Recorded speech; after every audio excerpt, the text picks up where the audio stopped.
Get out there, start sourcing, start buying stuff, listing it on Amazon. All you need is one sale and you'll get this immense confidence in yourself and in your capabilities. I believe in you. I'm rooting for you. Let's do this. Hello friends, welcome back to my channel. I'm bringing you another video today. It's 7:56 a.m. New York City time. Good afternoon, good morning, wherever you are. Hello, welcome. Today's video is about finding the best types of products for Amazon arbitrage. It's everything sells, but there's a few things that if you follow it, you'll sell more and you'll sell better products with better profits.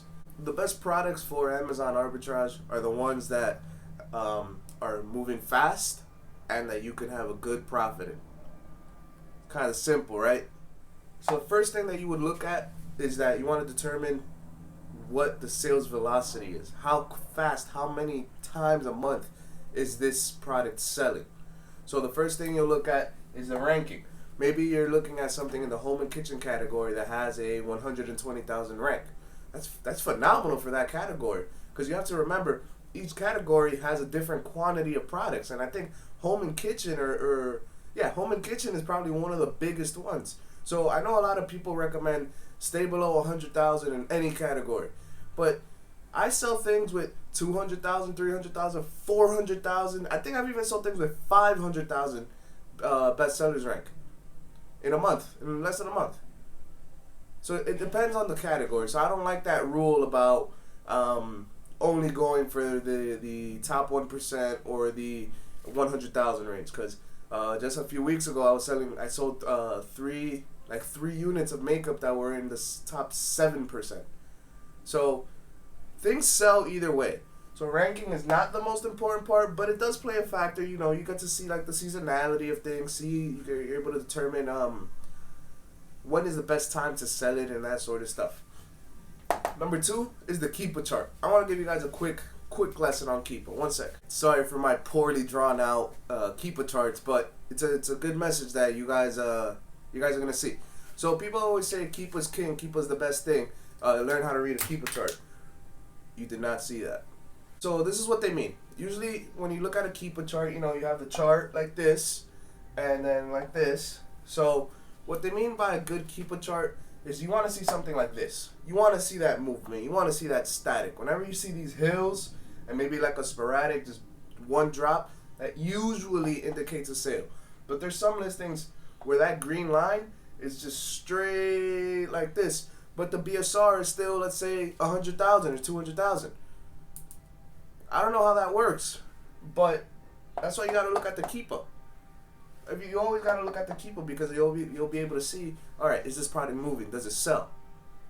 You see, for this one, it's going up and down, up and down, up and down, and then right here in the middle, it goes down like crazy. That means this area right here, there must have been, it either came into season, maybe it was like a Halloween product, even though it just passed, maybe it was a Halloween product, and things just started selling like crazy. So then it went back down, and then it went back up, but then it's starting to regulate itself. So that's what people mean by read the keeper chart and why keeper actually gives you the most amount of information. So here's number 3 now, sales estimators. I like using sales estimators. I recently got into it. When you're doing arbitrage, some of the things that people recommend is only getting 1 to 5 units per store, per product that you get.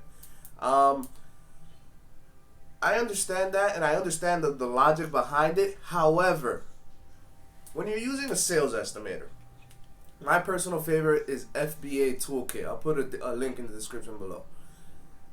When you're using these sales estimators, it'll estimate how many sales you've had in the last 30 days.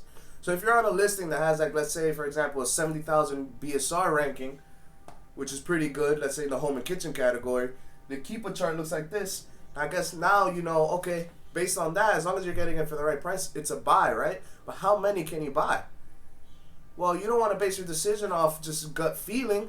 So you go to a sales estimator, you plug in the ranking that you're looking at, maybe the 90-day average if you like, and then it'll tell you, oh, a product with this ranking will sell approximately 70 times a month. So why would you buy only 1 or 2 if the listing is selling 70? you're just missing out on sales. You're gonna sell your things out in one day. So, but I'm not recommending that you buy 100 or 200 of them. No, because you never know. But I think if you're selling 70 a month, I think it'd be safe to say that you can buy 5 to 10, maybe even 20 of those. It all depends on your capital too. But in my opinion, I don't want to buy 20. As long as there's not like 50,000 sellers on there, I'd buy a good quantity of that. Why? Because it's selling 70. I'll sell mine out in a month. I don't even have to have the buy box 100% of the time. In fact, I don't on most of my listings. I think I'm in the buy box about, I think Be Cool told me it was like 65% of the time. So if I'm in the buy box 65% of the time on average, doesn't that mean I should be getting 65% of sales? So that's why I'm saying sales estimators are wonderful. They're not the end all be all, because you can have a BSR of 70,000, but the chart looks like this. But you have to look at all three of these things together to determine how fast it's selling and then how many you want to buy. All right, now the second thing you want to look at is the profit that you are making. So, for example, let's say you ran a scan on Tactical Arbitrage and the store was having like a 20% off. So you know that automatically you're getting 20% off a product, which means, in theory, that you're getting 20% return. No? Yes. Building your profit. So the first thing is that initial sale. Let's say it's 20% off. Oh, but wait, did you just sign up for their newsletter and as a customer you get an extra 10% off on your sale? What? Oh, so you just signed up with your email that you've had for 10 years and got an extra 10% off? Now you have 30% off that product. But hang on, what about this?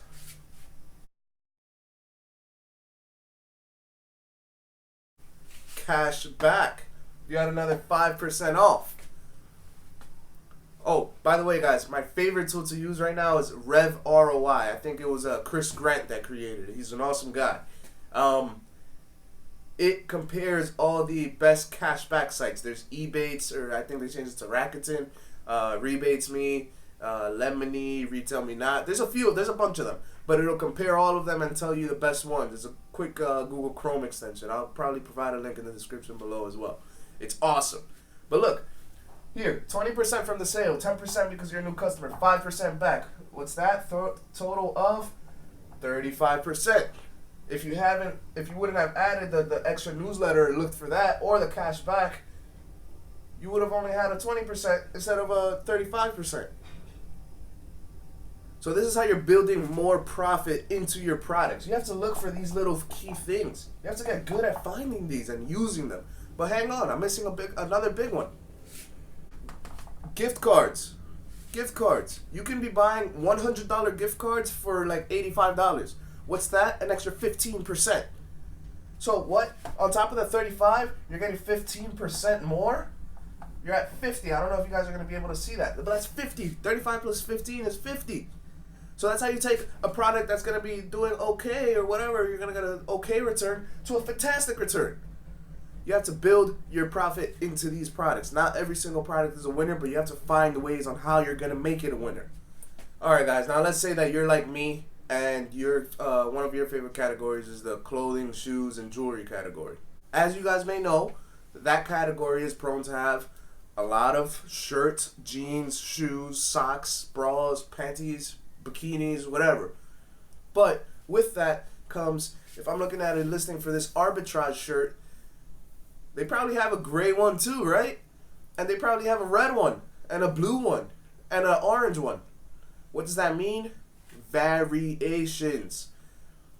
So now I want to teach you guys how to look at products with a lot of variations so you guys can make the best decision possible. So I'm going to give you guys an example of a mistake that I made early on, and it cost me like $100-something.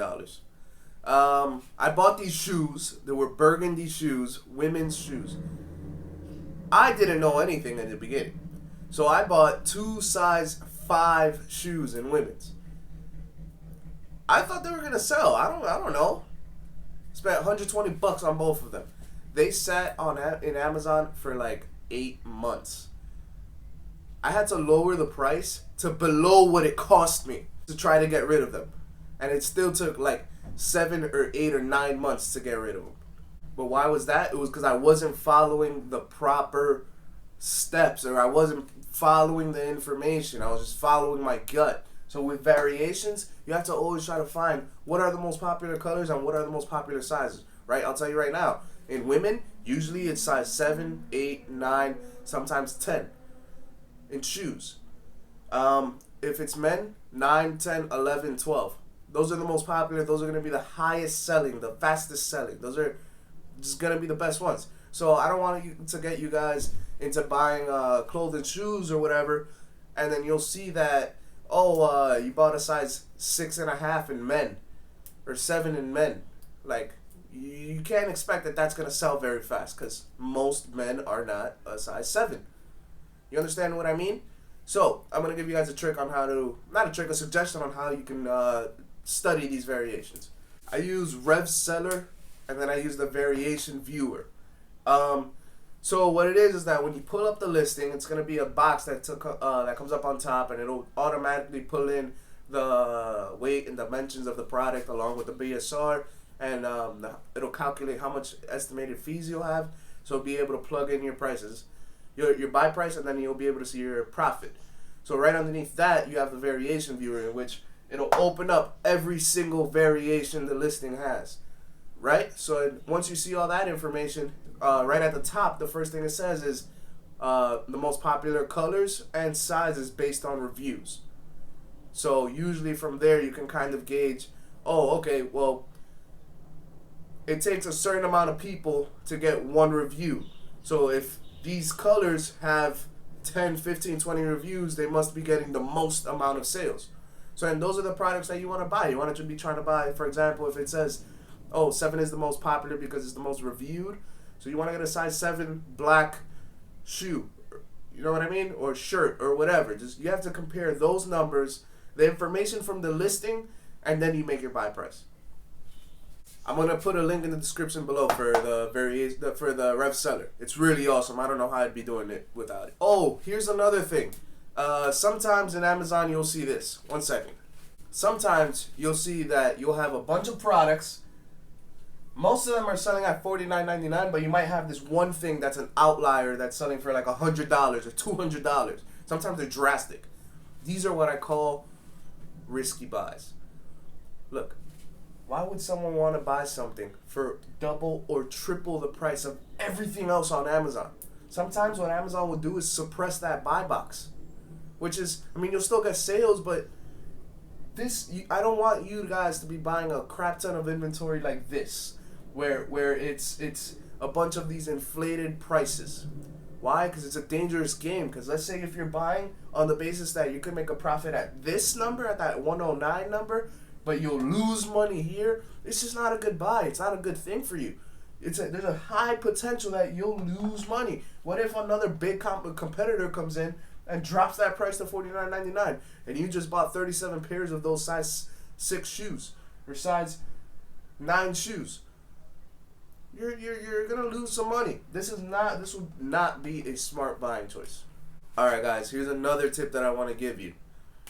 When you see a Keepa chart that looks like this, so usually when you're looking at a Keepa chart, this is one telling you the BSR, and on the bottom one is telling you the number of sellers.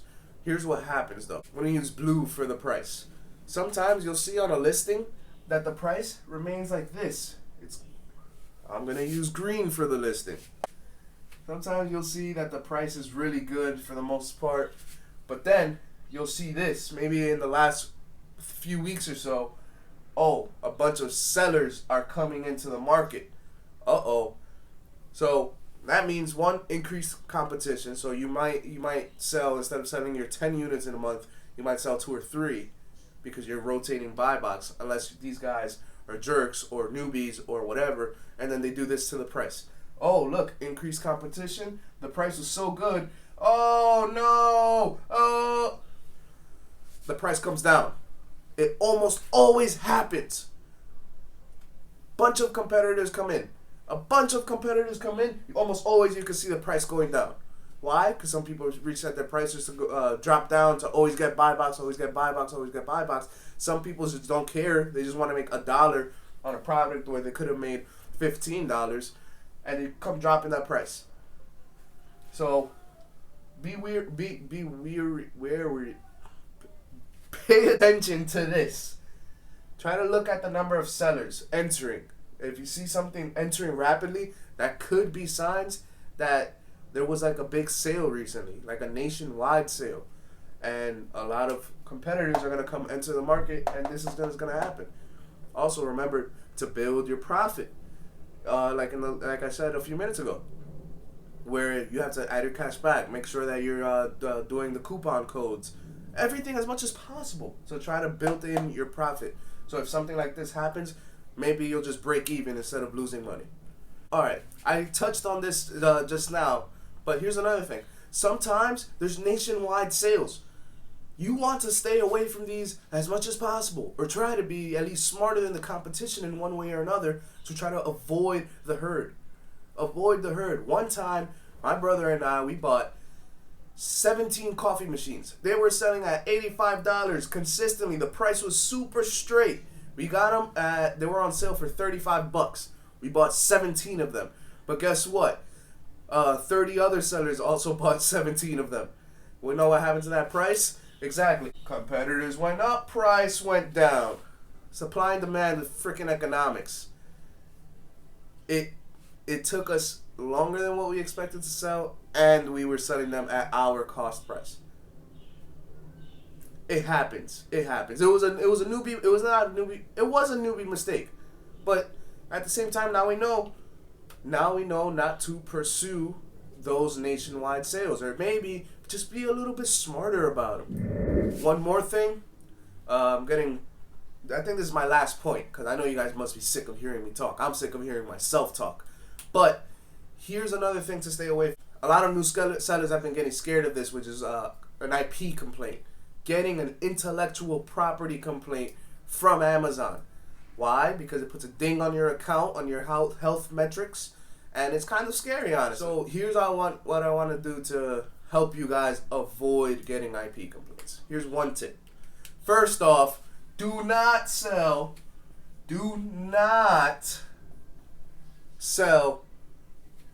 as seen on TV. Just don't do it. Just don't do it. Anything that has that little as seen on TV symbol, sometimes you can make a good money on them. Just don't do it. Just skip it. It's fine. It's not worth it. These guys, they will go pursue you and almost immediately file an IP complaint. Another brand, they're very similar. This was the brand that gave me an IP. Bulb. This was the brand that gave me an IP complaint. So I sent in like I don't know, it was one single unit of their products that I got at Walmart. Almost immediately as it reached the Amazon warehouse, I get a stranded inventory notification and then an IP complaint. Oh, this company is saying that you're selling fraudulent goods, counterfeit items. How can you say that I'm selling a counterfeit item if you've never even bought it? So it was a thing that I had to send receipts and stuff, like letting Amazon know I'm not buying counterfeit crap. I bought it from Walmart. Does Walmart buy counterfeit crap? Because if they do, then go after them. Anyway, after about 6 months or so, it went away. What I recently got to help, which is a kind of new software, it's called IP Alert by Chris Grant. I'll also put a link in the description below. So what it does is that as soon as you open up a listing on Amazon, it's an extension, so it'll pop up in red, in big red box, and it'll say this brand is known for filing IP complaints, and it's awesome. At least now you know how to proceed with precaution. Another tip I want to give you is, that's the software that you should use if you really care about it. Another tip I want to give you is when you see that the brand is also on the buy box, I would stay away from it. Sometimes it's private label goods that we can find somewhere for cheap and then just resell it. Sometimes it's just that the brand wants to be the only seller on Amazon. just whenever you see it, just try to avoid that. It's not worth it. It's really not worth it.